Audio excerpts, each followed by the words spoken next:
Ghost Chronicles, Stories of the Supernatural.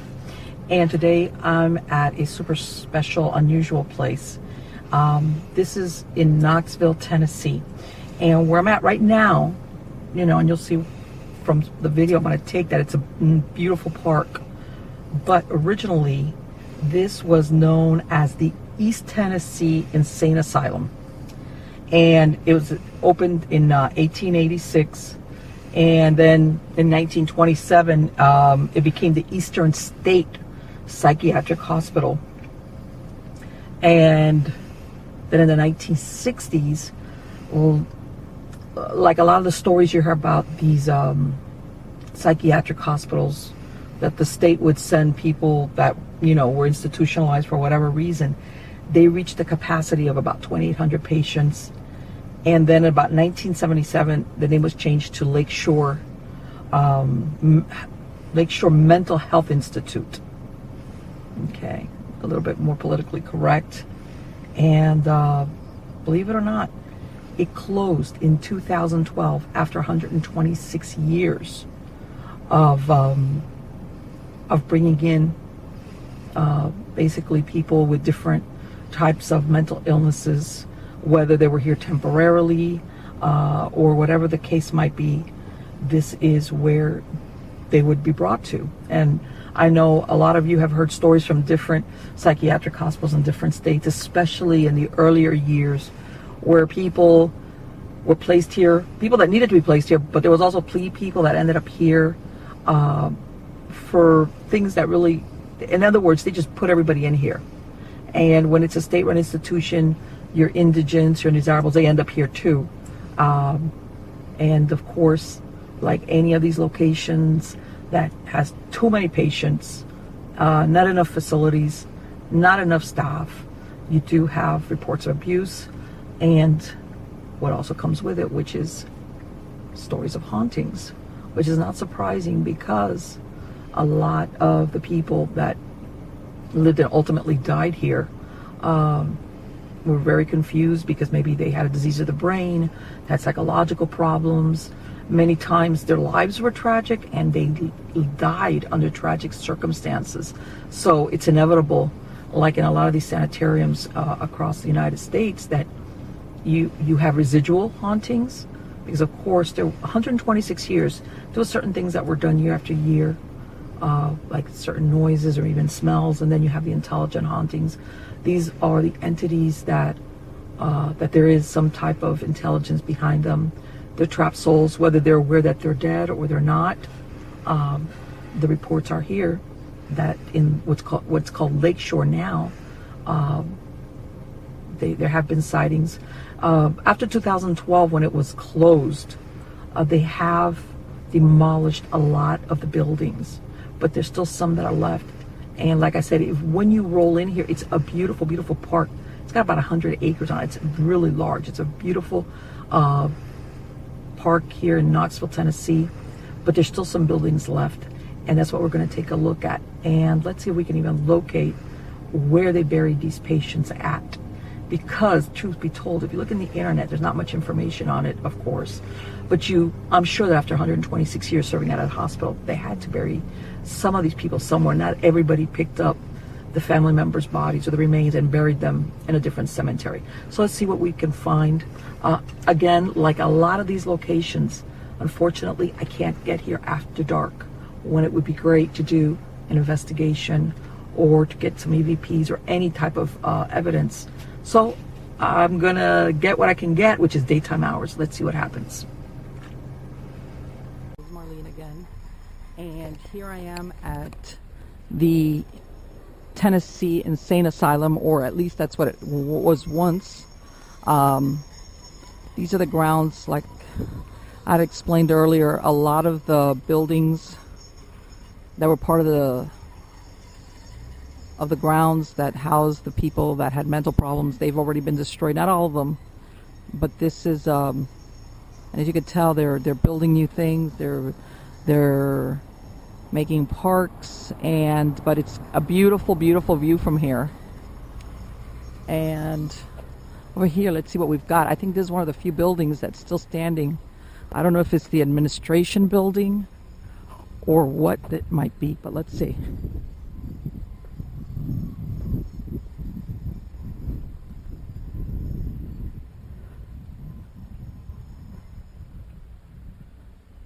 Oh, let's see what this is. Okay.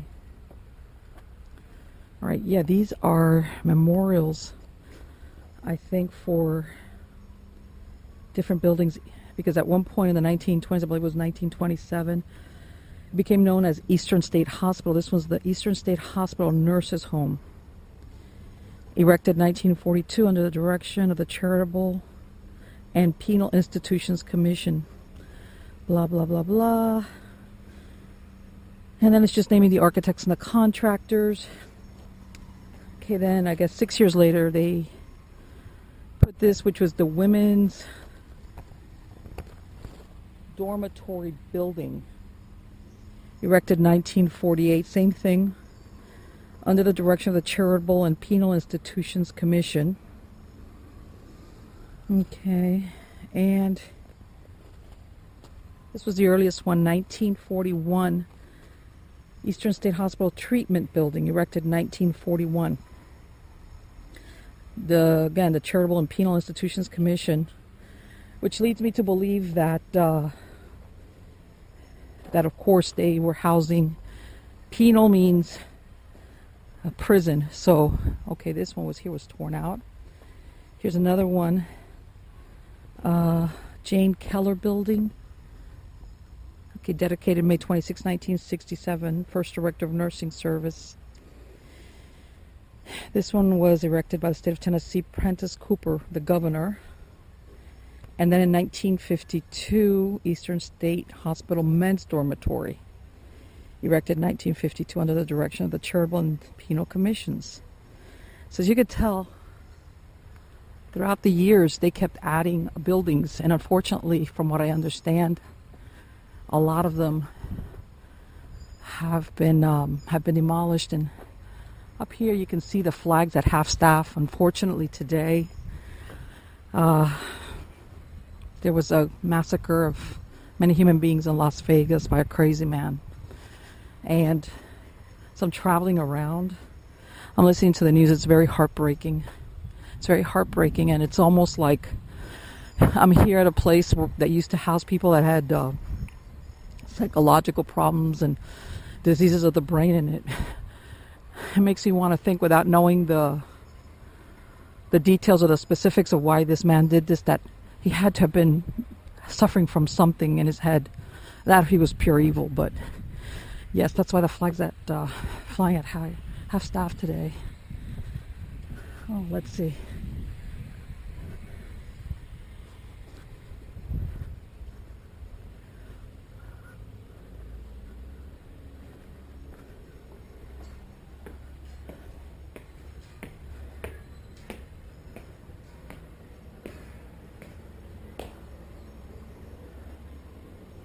Okay, this is the administration. Erected 1884. Okay, so I think this was the original building. Let's see.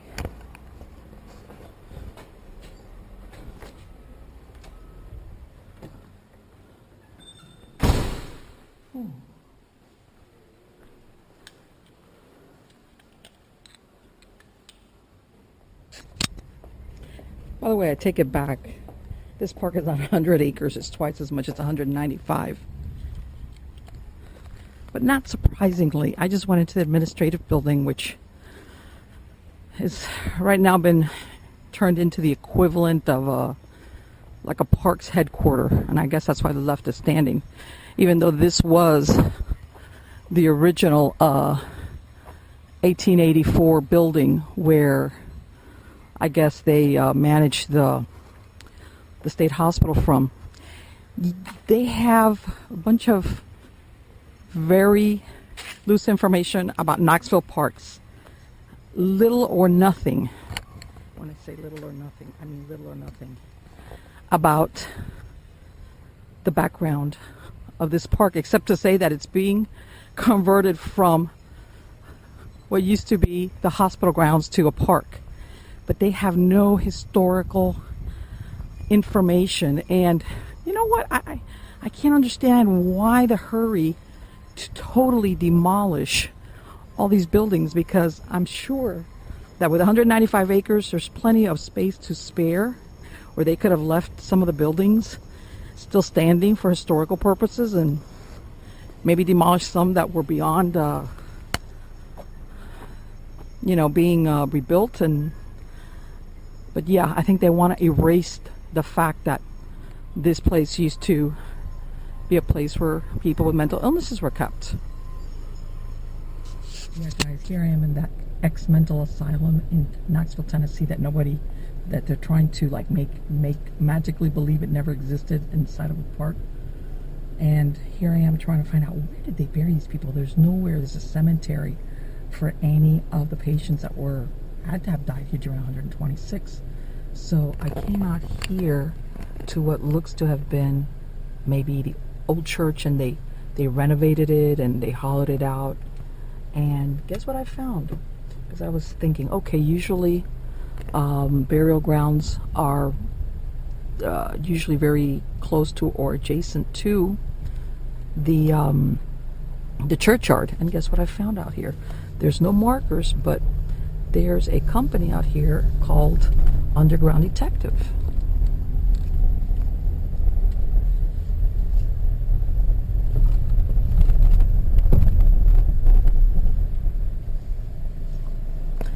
Which leads me to believe that underground detectives are usually used to find where there's burial sites. Okay. Yeah, utility locations, pipe inspections, vacuum excavation, ground penetrating radar. That's a nice way of saying yes. We need to find out very discreetly where the bodies are buried. So, this is really unusual, and they could say it's for pipes, but I'll tell you this much, where he's looking at is a totally open field. But he's out there trying to locate pipes. See what I mean? There you go. So I'm telling you, they really want to keep it on the down low, what happened or what went on over here at this hospital. Don't get me wrong, I can understand repurposing a piece of land for a park, but they totally want to obliterate. By that way, that administration building, the facade is old looking, but inside you can tell it's been totally renovated. And considering that they had patients here as recently as 2012, which is 5 years ago, I am surprised that there is little or no, when I say no evidence here, that these grounds once belonged, had mental hospital, and from what I've seen, they probably even had housing for some of the nurses at some point. Incredible. I can't find anything. I've been traveling round and round. I can't find anything. Let's see if I get lucky. Can I come across anything? Hi everybody, this is Marlene again, and you saw me when I was out there at what is left of the East Tennessee Insane Asylum. I mean, it's gone through different names, and I'm just using one of the original ones. And I did find out afterwards that supposedly they did have a separate burial site for about 4,000 of the patients that were there throughout the years, the ones that, for example, that the families never reclaimed their bodies. I still thought it was kind of unusual, though, to have one of these companies that did ground penetrating work out in an open field where nothing was there. From what I've looked at, a lot of, as a matter of fact, I think all the buildings, with the exception of the administration building, had been demolished because people that have gone there between 2012 to now had documented where there were other buildings that were still there. But by now, the only thing they have is the administration building, which they renovated And as you could see when I went in there, it's beautiful, it's sleek. Uh, and you're going to, one of the things I commented is the grounds are beautiful. And I can understand where they would want to repurpose this beautiful area for a park for everybody to enjoy. But at the same time, I kind of felt disappointed that they had gone ahead and tried to totally erase any type of history from what was there or the people that lived there for so many years. Because this is the thing, and you saw from those memorials, it wasn't only patients that lived there. Throughout the years, especially in the earlier years, the nurses and the people that worked there, the matrons, they used to live on this, on this land. They had the different building, obviously, where people could, you basically work there all the time. You lived there. And I thought, I without knowing the exact conditions of some of these buildings, I still feel like they want to totally erase what was there. Almost acting shamefully about it. At least that's the way I feel. So, but anyway, I thought, you know what? Let me go and look up some history about this place, because it's obvious that by visiting there, when I walked into the lobby, I was hoping that they were going to have either pictures or some type of literature on the history of what was used to be there before. Nothing. Everything was very general, like county park information, and that was it. And I just don't agree with that. I really don't agree with that. But let me go ahead, and I wanted to give you guys some information about the history and some information that I was able to pick up about some of the people that were actually committed there and others that worked there, which sometimes, and the reason why I do this, not only besides that the history is interesting, a lot of times you get a good idea of who is contributing to the hauntings that supposedly are even going on now, even though the buildings have been demolished. And you do hear that a lot, where hauntings and things are experienced by people, even though a house or structure has been demolished, even in open fields, or where they put something else and then people start experiencing things and they can't account for it, even though they considered that they're in a brand new house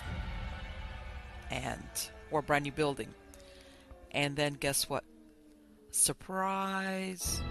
Okay, so let me go ahead and I'm going to show you some interesting slides about this place, and then we'll go into the hauntings.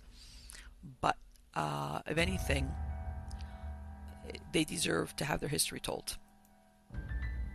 Okay, so you're going to see from the different slides, I'm going to, before I even get into that, I'm going to talk about what they called poorhouses. And this, I'm sure maybe you've heard about them in some of the TV shows that they have about that, where paranormal teams go into investigate asylums, where a lot of these locations, before they use the term asylum, that's what's called poorhouses. All right, now in very early Tennessee, which is where this asylum is located, the care for the elderly, the poor, the infirm, if there was any type of mental illness, was the responsibility of the family. However, if that person didn't have a family that were either there or able and willing to assume their care, okay, in other words, there was no home to have them live out, some of the counties would use jails to house the mentally ill. And that was very unfortunately, because basically you were taking a person that was just ill and placing them among criminals. So they also had what was called almhouses and the poorhouses. And again, these were all county-owned poor farms, and mostly they were developed by the local communities. And almost every county had some version of a poor farm, what they called a poorhouse or a poor farm. And the reason why sometimes even called poor farm is that these locations sometimes would even farm the land. In other words, they were self-sustaining. And sometimes what they said is that it may have been as simple as the county contracting with a farmer just to take in a pauper for a monthly stipend, and that the county would say, we're going to go ahead and we'll pick up the bill on this. Now notice, we're not talking where they were discerning between somebody that was mentally ill.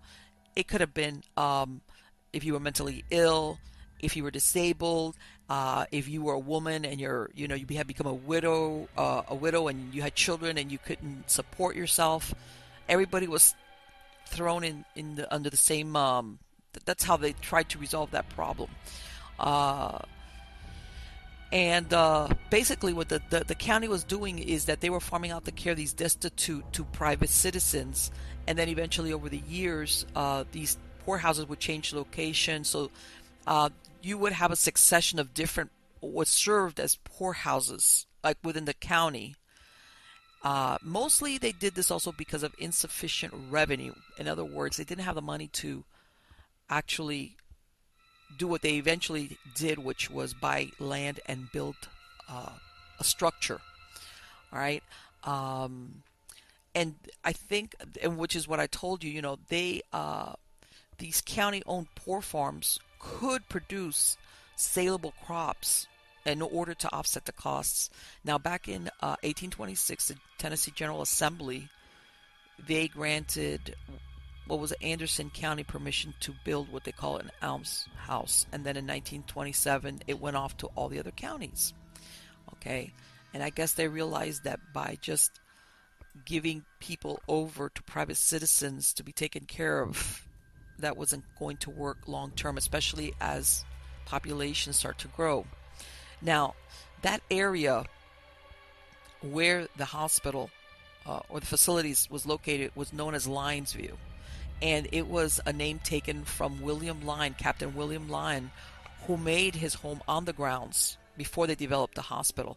And then in 1874, his daughters, they conveyed about 300 acres of the Lyon property over to the state of Tennessee, which established what they call the Hospital for the Insane. And what happened was, like in 1873, 1874 was when they made the decision. They had a lot of infighting, believe it or not. And the thing was that there was another hospital near Knoxville, which was already overcrowded. It was an insane asylum near Nashville, and it was already overcrowded. So they were hoping to be able to transfer people over to this new one. And, finally, by 1886, in other words, they purchased this land in 1873, 1874. And it takes them till 1886 before they finally were able to open the doors. Again, because of infighting, lack of money, and originally it had a capacity for about 250 patients. And at that time, they did give it a lot of the modern facilities because it was heated by steam and it was lit by coal oil lamps. And at that time, like I said, the families of the superintendent, the physician, the steward, and the matrons lived on the top two floors, probably of that administration building or of the original ones. Then in 1896, they built what they called the Underhill Building. Okay, and this was for black patients, and it was not integrated until the 1960s. Okay, because again, this was around the time that segregation was abolished, and so for all those years, for about 60 something years, they had segregated care for people that were taken there. They were in a different building. Now, back in the early 1900s, okay, there was actual physicians that were basically being licensed towards treating mental illness. Okay, in other words, they realized that they needed to have a separate field to treat people that had mental illnesses. And this is when they were looking at people that were affected by syphilis, because syphilis can affect your brain. Also, the effects of malaria, all these things that eventually could, if you don't have a psychological problem, can, your brain could be hurt. And also, this was around the time that they were looking at how they were treating people that were coming in for any type of mental illness or brain disease. And at that time, believe it or not, and you have to understand, there was really no great optimism that people were going to recover. Back then, if you ever got pegged as being insane or mental disorder or what they call feeble-minded, there was no prognosis like, oh, well, this person will get therapy like we have now, and they'll get better. That was it. Now, and that was another thing, there was a lot of stigma also attached to this. Now, just to give you an idea, like back in 1900, okay, there was a murder. Back then, they would call it Lions View. This hospital was, even though it was East Tennessee Insane Asylum, they would also call it Lions View. There was a murder back in April of 1900 where a Miss Mary Carter got killed by another inmate, another patient, getting slapped from a bed and hitting her over the head. Another lady by the name of Martha A.G., an insane woman. They were, I guess they were both in the same room. They had an argument, and one hit the other one with a part of a bed and killed her. They were not known to be dangerous, and of course, because I was reading all the information on it, the hospital superintendent, like, no, we would never have housed them there if there was any thought or belief that they were dangerous. But what are you going to say after one woman kills another? All right, now let's fast forward. It's 1915, and there was a Dr. Michael Campbell. He was the first and longest serving superintendent, and he had resigned. And he had tried really hard to update it.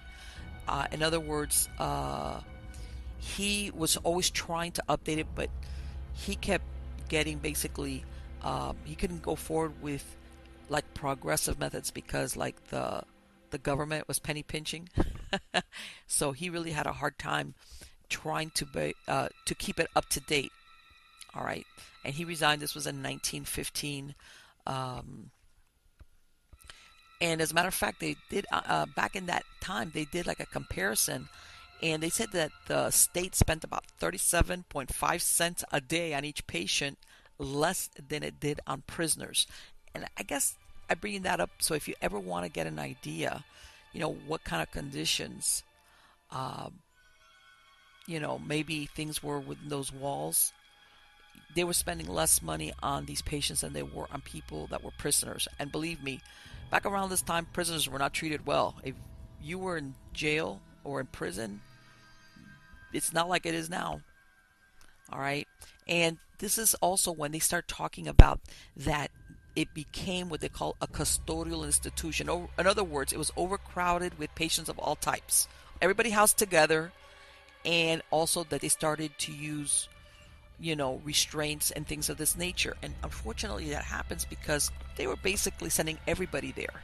As you could see when I was looking at some of the memorial plaques that they had on there, that penal word, that means that they were sending their people that maybe might have been considered criminally insane and weren't sent to jail but would be sent here as well. All right. Now there was another interesting article dated in 1923.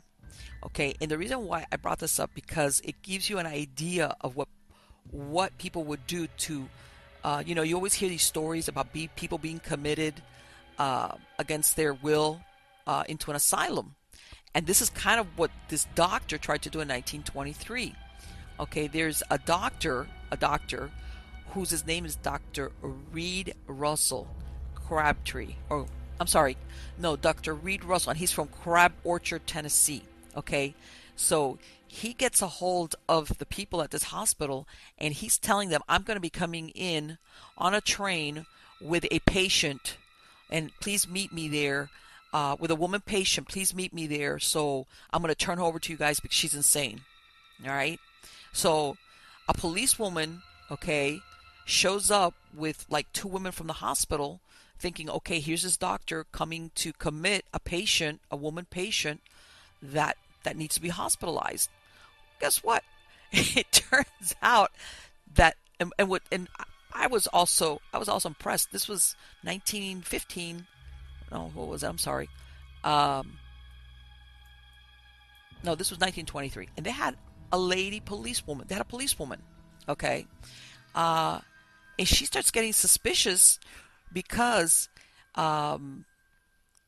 he's got her tied down, like I guess in one of the train sections, and when they like I guess come to like escort her out, she starts telling that they find her lying on a cot, and they start getting suspicious when her name and his name are the same. I guess their surnames are the same, and basically she tells these ladies, you know what? That man wants to leave me here, and don't let him get away. He's going to Florida, and he has dope, dope. I'm quoting this from the newspaper, in his possession. Hold him and search him carefully.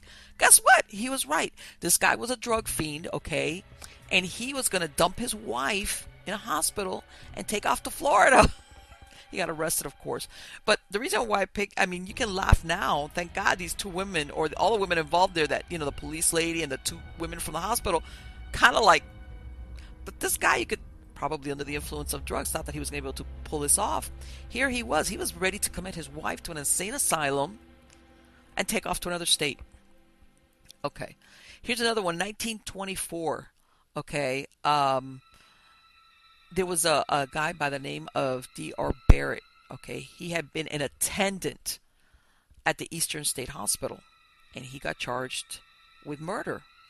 Okay, he beat a man to death. Okay, he beat the guy, and the guy died. The reason why I brought that up is, think about it. This was not a patient. This was somebody that worked there that ends up being accused of beating and killing another man. Now, do you think that any of those patients would have been safe with this guy? That was, when I looked at that, I realized, maybe he got, fired really quick, who knows?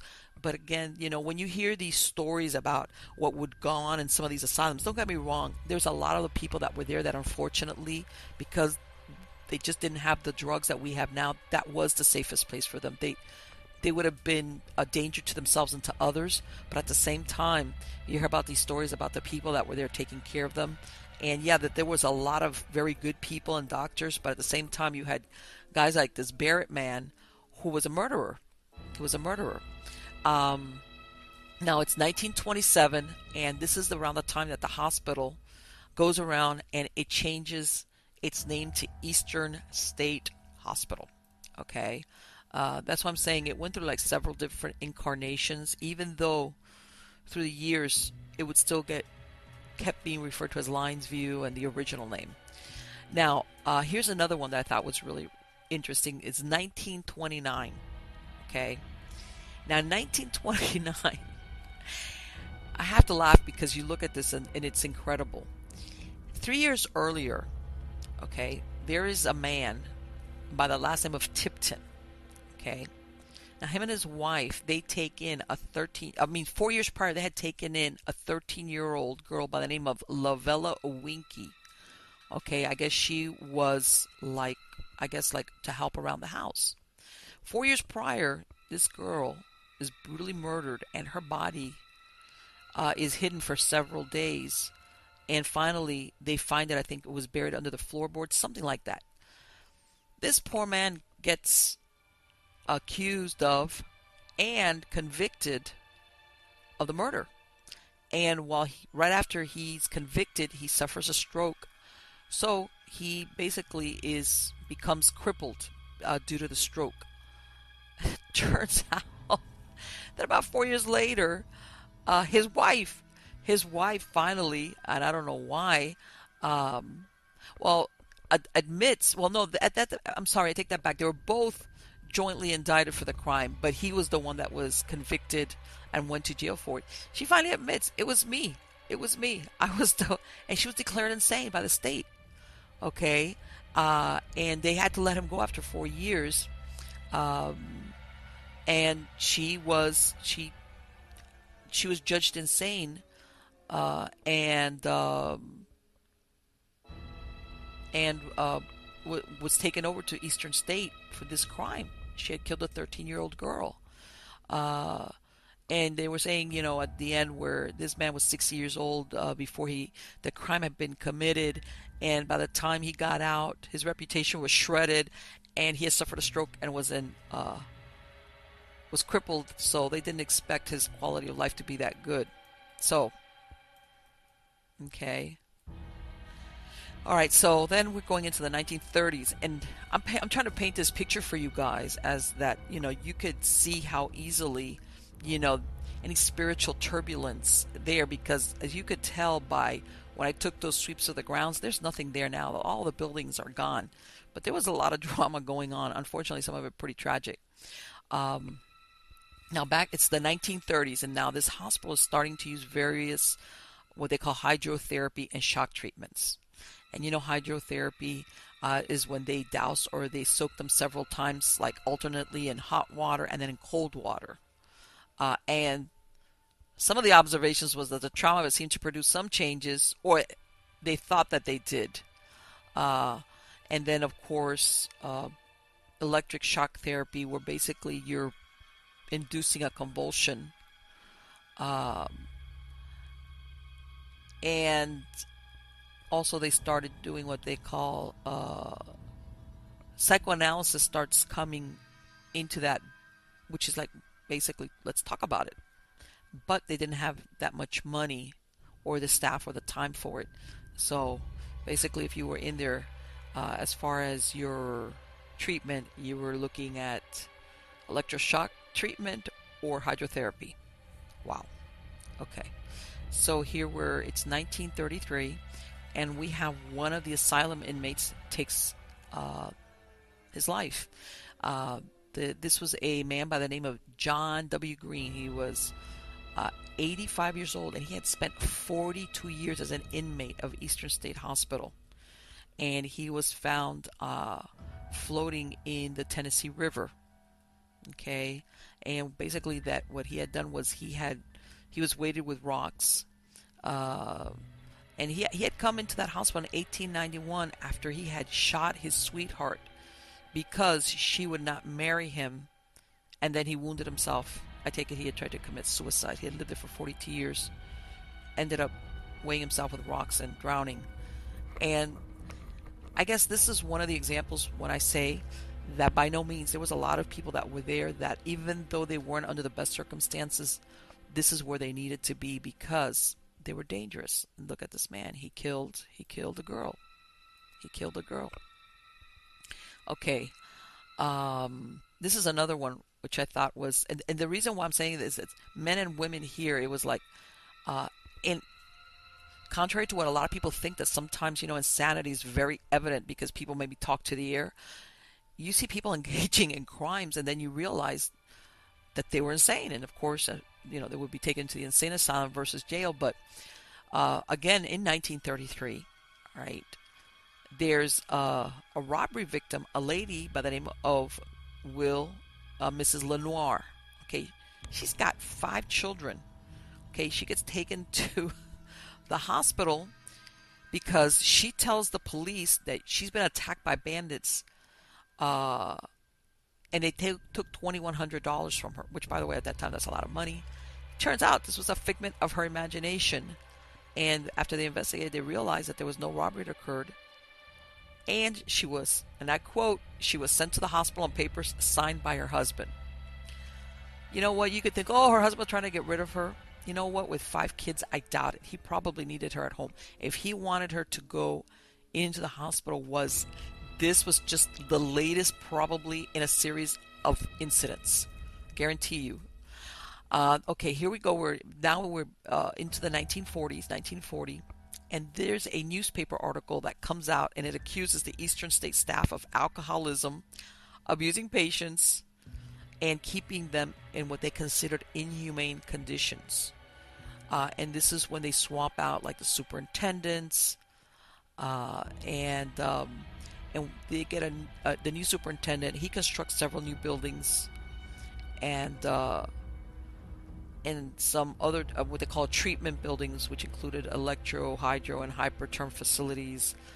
But he also started a patient newspaper, also recreation and employee training programs, and community, efforts. In other words, it sounds like he really cared about what happened to these people, and they said that he even knew a lot of stuff about the people, and he would just carry it in his head, and it didn't get written in your charts. And I think this is the first time that you see where it wasn't like, if you're going to go in there, that's it. You're going to stay there for the rest of your life. There's no hope, no cure for you, because obviously he was trying to do something to improve them somehow, maybe with the hopes of letting them be out in the community. Okay, this is 1944. All right, and the Tennessee Valley Authority, they create what's called Fort Loudon Lake, and what it does is it ends up covering much of the hospital's farmland, and they end up giving the hospital farmland in another part of the county. And that's why I'm saying all these hospitals, in a way, they maintained themselves by farming. They had their farmlands. They were self-sustaining. Okay, then is 1949. They have a big fire there. They had one reported person. This was all but one of 152 mental patients. They were taken out of the dorms, and they couldn't find one. And one of the things that it brought down about 2 of the 3 wings of the dormitory before it was put under control. And they were noting that all the patients got really excited, and the caretakers, they had to turn them back, because once they exited the building, they wanted to try to go back in the buildings. They had to be turned back when they tried to re-enter the burning West Wing. Again, that tells you the level of, of unfortunate insanity that some of these people, suffered from, that they were going to try to re-enter a burning building. Okay. It's 1953 now, and the state creates what they call a Department of Mental Health. And what they do is they take the hospital and they remove it from the prison system. And that was what I talked about, that prior to this, if you had committed a crime and you were charged or basically convicted, but you were found to be insane, you didn't go to prison, you got to go here. And you know what?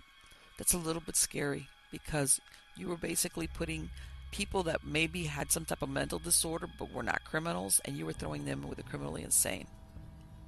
Yes.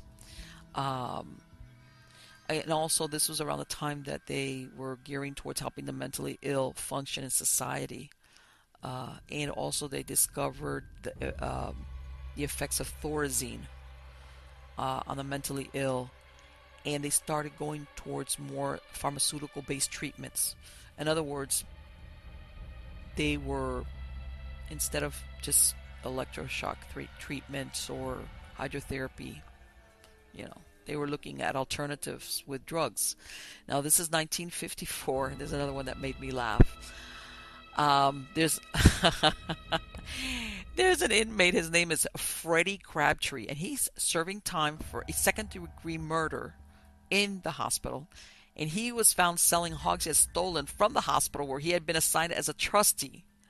Okay, he reveals not only had he been selling stolen hogs that were property of the hospital, but he had been home several times since he had been sent to the hospital in 1951. And the hospital aide was fired as a result of this incident, which tells you that hospital aide was looking the other way when probably he was supposed to be supervising this guy. So here's this guy who had been judged criminally insane after committing second-degree murder, and not only is he going back home, he's selling the hogs that belong to the hospital. All right, yeah, there we go. All right, here's another one. Same time, 1954. There's a man, all right, and this is something that hasn't. There's a man. This is like a murder-suicide situation. He comes to the hospital where she worked at. Okay, they lived close by. Goes to the hospital where she works at, shoots her. Luckily, he doesn't kill her, but his intention was to kill her because I believe he shot her in the neck. And then he went home and he fired 2 bullets into his head. And they were not able to establish any motive for the shooting, but yeah, who knows what went on there. Then where it's 1960, and they opened what they call the Therapeutic Village, which is where they made like 12 cottages, a chapel, and shops. And in one of the locations, I don't know if you could see that chapel when I was out there. And basically, again, it's where they're preparing to get people that were, I guess, not as severely ill to be able to function in society. Now, this is the thing. This village, it can accommodate only 240 of the 2,800 patients. Okay, 2,800 patients. All right. And most of these people remain locked in overcrowded wards. Remember, this is 1960. By this time, this hospital is going, being 80 years old, something like that. Then 1965, the name is changed now to Eastern State Psychiatric Hospital. Now then comes 1966. Here's another possible candidate for hauntings. They have a woman patient at the hospital. She drowned in the Fort Loudon Lake after she escaped from an aide who had been assigned to her because of her history of suicide attempts. And she was despondent. And her name was Arwilda McAdry. She was 36 years old. And that basically what she did was she just broke away and she ran away. And that he went for help, and they just recovered her body like 2 hours later. Okay, let's fast forward now. Where it's 1971, and this is when the hospital's biggest scandal unfolds.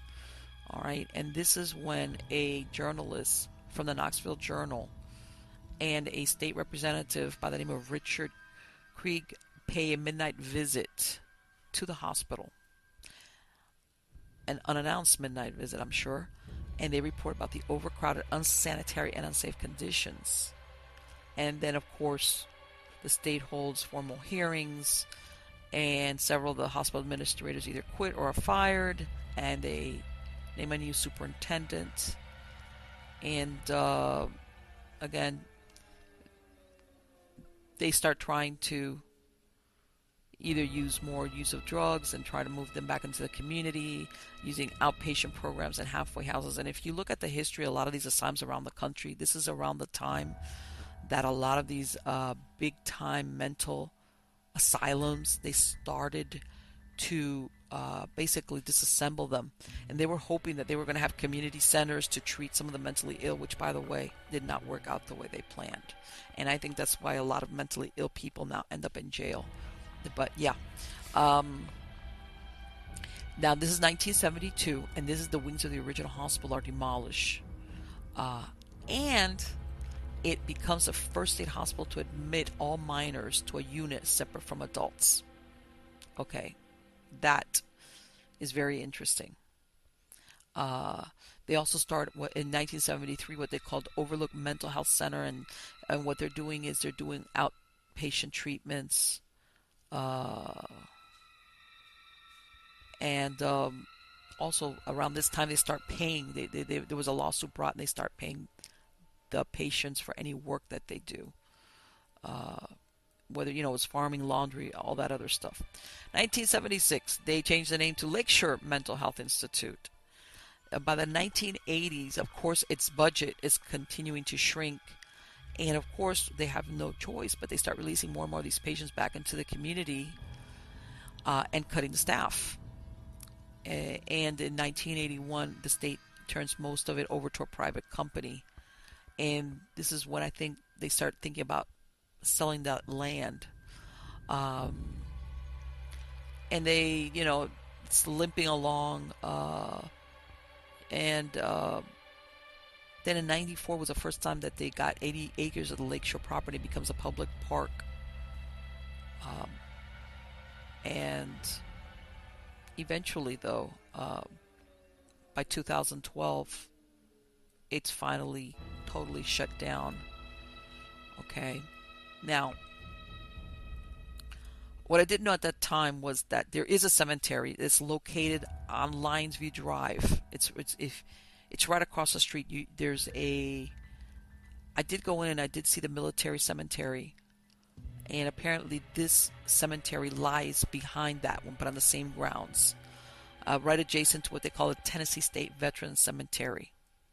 That's where it's at, and right what they say behind the Episcopal Church of the Ascension. And supposedly it has about 4,000 interments, which, by the way, I think less than 10, maybe 20% of the interments are recorded. Most of them, of course, being unmarked. The number of markers were erected by the hospital at one time, but these records have long since destroyed as a result of the Privacy Act. I don't understand why, what has to do with privacy. And the few graves that have markers were usually set up by family members. And again, there were some families that came and, when a family member died, they would take him back to their cemetery. But now, another thing that I thought I was not aware of, it became the custom after the 1960s to send unclaimed bodies to the Memphis State Medical Facility for use in classroom studies. Okay, what that means is that if somebody died and no family came to claim that body, which I'm pretty sure there was a lot, they would basically turn these bodies over for dissection, I imagine, or for whatever. I mean, what else are you going to use a body for at a medical facility? Okay, and now, as far as the hauntings are concerned, all right, there's, like I said, as far as photographing stuff, considering that a lot, and that was another thing, and you noticed it, like, it's a county park. A lot of these parks, by the way, which it's gated, I couldn't get in there after dark. Okay, so people that have gone there earlier, when there were some of the buildings, they could get in there after dark. I couldn't. Now, there is supposed to be an entity that frightens and scares the trespassers. It's felt out in the fields. Okay, usually around the remains of where original structures are. And one of the things is that this entity, it tells the trespassers to leave. So a lot of people consider that this is an intelligent haunting. In other words, this is not a residual, which I'm sure there's plenty of that there. Okay, absolutely, you are going to get lots of residual stuff just because how long the buildings were there. And I imagine that there was also a very regular type of routine that was done just to handle the patients. They did catch an apparition in the newer facility. Okay, and again, this is the thing. It would be so difficult to ever pinpoint who it could be that would be haunting this place. It's a cast of thousands as far as I'm concerned, because just so many people lived and died there. Some of them died shortly after being there for a very short time. Others lived there 20, 30, 40 years. Some of them died like by taking their life. Others died from things like tuberculosis. Remember, there was a lot of diseases that when this sanitarium was set up. Now, can you imagine when you start sticking people that have mental illness in a confined space? It was very easily to, especially like tuberculosis, to basically pass it on to other patients. And now I also read that that there were rumors of satanic activity at one of the abandoned buildings, and this supposedly happened during the 1970s. And this was after the land around the building had been flooded, cutting it off from the rest of the lakeshore facility. There was another rumor that said that there was an unstable man, I take it maybe a homeless man, that lived in an old mobile home, and he guarded the site. I don't know if there's any truth to it. I tried looking up things in newspaper. I couldn't find anything. That doesn't mean it didn't exist.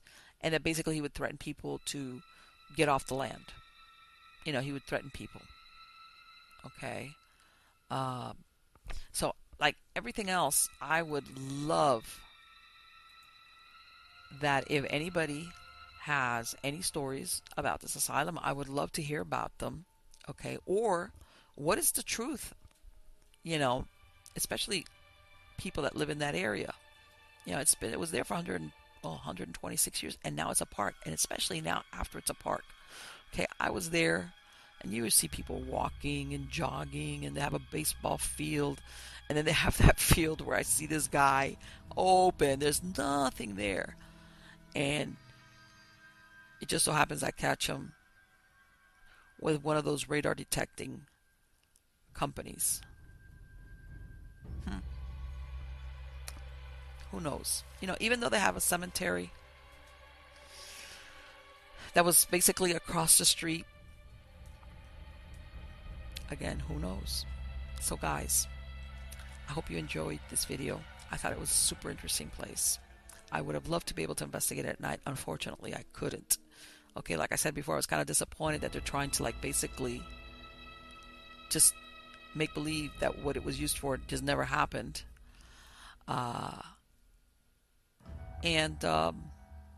Yeah, like unless you lived there, you would know what that land was once used for. So anyways, hit the subscribe button, hit the like button. Thank you so much for viewing. Catch me on Twitter and on Facebook, which is where I do a lot of live streaming. And thank you so very, very much for viewing the videos. Take care. You're all wonderful.